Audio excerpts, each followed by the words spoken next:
Well, there you go. I thought I was talking again. I did that once before. So,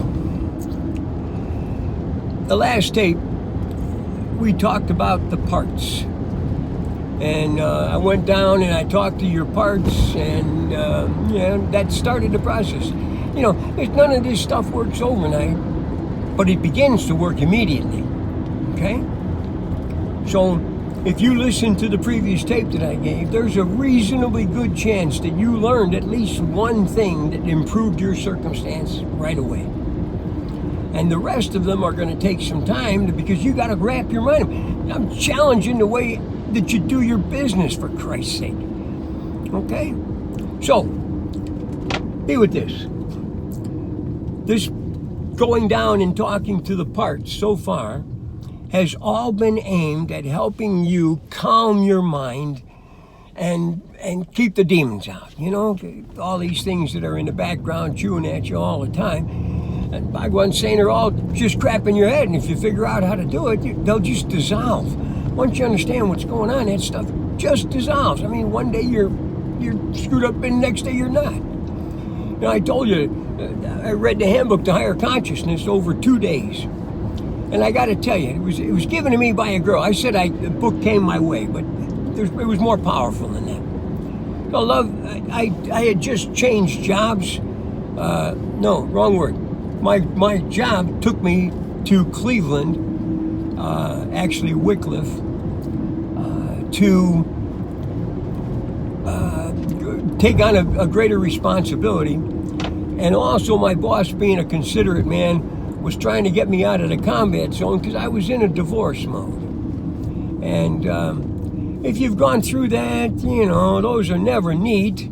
And sometimes they can be really nasty. I don't think my wife and I ever got really nasty, but it sure wasn't neat. And of course now your whole personal life has to be reassessed. And I remember when I was heading out to go to my new station, one of the guys said, because that was our factory, there's the home office was there, you know. One of the guys said, you know, Bob, if you want to get out some night and just have dinner and go to a movie or something, there's a real nice girl there that named Erika that might be interested in doing that with you. And I kind of took that to heart, you know, and so now I'm there, and I really have no romantic interest going on anywhere. So the idea of a dinner and a movie seemed like a pretty good idea. So I asked her one time if she would like to go out. And she respectfully declined. Now understand, I'm 42, this young lady is 28. I'm so far over her head, you can't even imagine it. I'm a worldly, knowledgeable, crazy, mystical guy, and she's this sweet lady who's just been sheltered. So, long story short, I did ask her a second time. And when she said no, I said, no, I'm done. The hell with you. I'm not going to push myself on anybody. And I'm just looking to get in a movie and maybe a nice dinner. And then out of the blue, she invites me to her home for dinner. So we went and had a nice dinner. She made me some chicken stuff. And because I'm the kind of guy who, if you invite me to your home, I'm going to at least make a soft pass at you. And that's what I did. I took her in my arms. I went to kiss her, and you could see that just wasn't where her head was at all. So I backed off. You know, hey guys, if you go make those moves and the woman pushes you, get back off. Give her some space to breathe, for Christ's sake. If she doesn't come into your arms, it means she doesn't want to be in your arms, you know? So anyhow, we start talking, you know, and she says to me, women have this unique ability. I don't think guys have this ability. She says to me, not more than a minute or two after I made the pass and back off, she said, well, it wouldn't have worked anyhow, Bob. And I said, well, what do you mean, Erika? She said, well, I've had 3 relationships, and they all went bad. All those guys broke up with me. And I said, no. I said, Erika, guys don't break up with girls if everything is going good. Usually what happens is the girl decides she doesn't want to spend any more time with the guy, and she creates enough of an uncomfortable circumstance to a guy where the guy finally just bails out to save his life. And she said, "You're nuts." So I explained to her that I was in this divorce mode, and I'd been going to the library trying to find a book or books that would help me wrap my head around my head, because, here I was, a smart, educated, intelligent, decent-looking guy with a great attitude, and my life sucked big time. My kids hated me, my ex obviously hated me, my family thought I was nuts. My first wife and I were married for 20 years, a long time.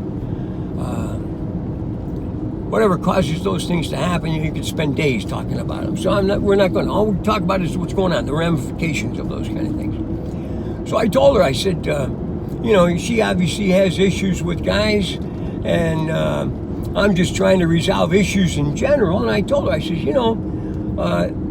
I've been going to the library and getting books trying to help myself. And I said, I happen to have a couple of them. If you would like, I would be happy to share them with you.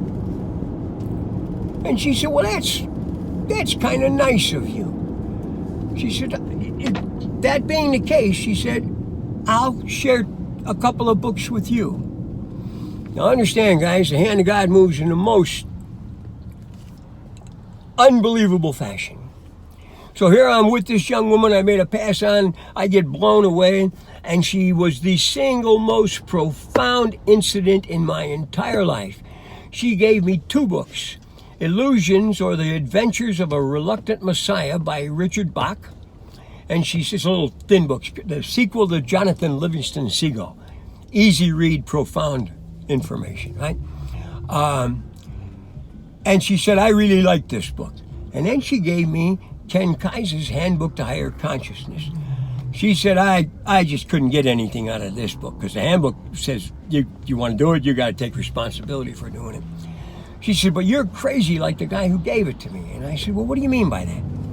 And she says, when I told him about, and obviously this young woman had shared this 3 disastrous relationships she had with everybody, and he told her the same thing I did. No, you just created a circumstance that would let them go away and stop bothering you.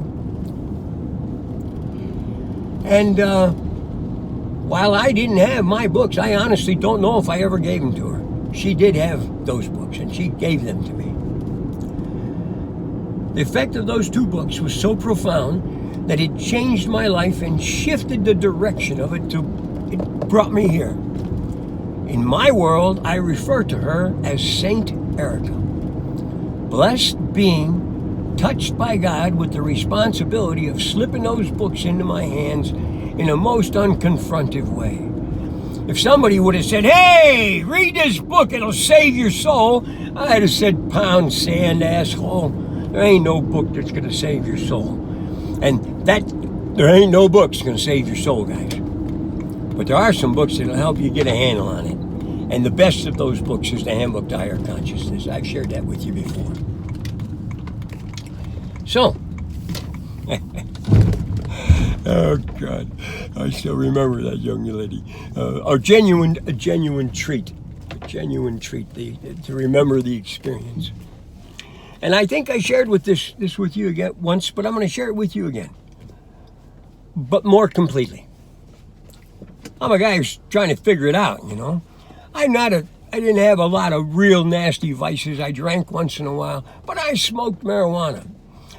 In my opinion, it's among the greatest gifts that God's given the world, because it's absolutely benign. It relaxes you. It allows you to shift your consciousness and always toward a gentler view. So whatever attitude you're in, it's either going to enhance it if you're in an upward mode, or it's going to soften it if you're in a negative mode. It also makes you more responsive, and maybe even enhances your clarity and your ability to understand. So I was a traveling guy, was a national manager, and I read the first book on a plane. And there was one of the story is about a old Messiah and a young Messiah. This is Illusions, the book Illusions by Bach, traveling across the country, and what they do is they have biplanes. They each have a biplane, And they give people rides for $5. This is circa 1930, right? The old man's plane is always spotless, doesn't seem to need gas. The young guy barely keep the damn thing flying. And they land, and they just sleep out in the, wherever they happen to have landed. And at this particular one, the one that had the most power out of that book, caused me to want to read the handbook, was about, they're in a desert, right? They're sitting at their campsite, fire is crackling, and they hear something going, and Count Dracula comes into the campsite. Oh, guys, he says, I'm really glad to see you. Holy mackerel, I've been out here for 3 weeks. I'm near death. I need a pint of blood, or I'm just not going to make it. And he looks at the old guy and says, old man, he says, I don't mean any disrespect, but your blood's pretty weak. I can smell it.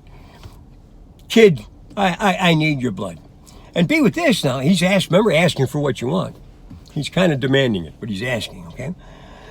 I'm a pro. I've been doing this for hundreds and hundreds of years. I will not take a drop more than a pint, but a pint will sustain me. So he keeps banging at the kid, and the kid keeps saying, no. And finally he gets angry and says, look, you don't back off, I'm going to hurt you. And the vampire takes a step back, and he looks at the old man, and he said, how'd I do?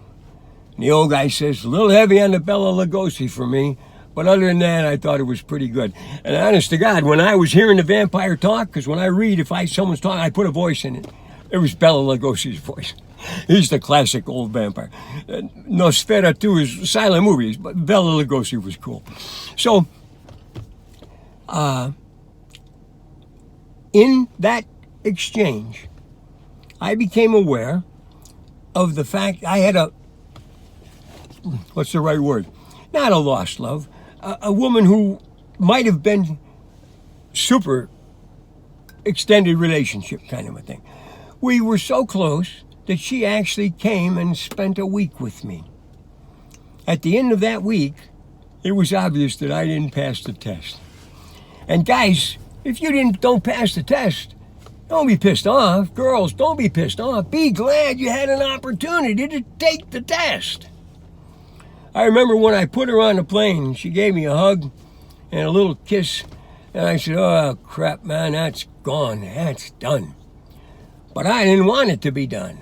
And I'm sure a lot of you guys have gone through this. Oh, please don't do this to me, And you go into a soft round or even a hard round of petitioning for friends with benefits. Oh, girl, I don't care if you don't love me and marry me and keep me forever, but please fuck my lights out, won't you? Well, she wasn't going to do that anymore. And I was genuinely anguishing over that because I love that girl. And when that vampire tried to suck that pint, not a drop more, out of that kid's neck, I realized that what I was petitioning for from that young woman who was so important to me was basically the same thing. Who the hell am I to when your lover makes a decision that they don't want to be your lover anymore, you got to let them keep that decision. I mean, you can be honorable about trying to change it. Maybe you screwed up and you can work your way back in. But when you have one of those things, if you've ever had one of those where someone's come and spent some time with you and then decided you weren't the person, thank you for being with me. Thank you for spending the time. So anyhow, long story short, that prompted me to read the handbook. I thought to myself, if Erika enjoyed this book and I got that out of it, what am I going to get out of a book that she didn't enjoy? Handbook to Higher Consciousness. I read it over 2 days. I stayed awake for the whole time. I worked and I read the book, smoked a couple of joints during the time, and by 8:05 the next morning, I was on my way. Half the crap in my life was gone. Physically, permanently gone, because I understood how my brain worked. God, I'm not going to get as far as I wanted to. I love you. 15 minutes is coming up. But you could help. Nah, I don't have enough time. Next time. I love you guys.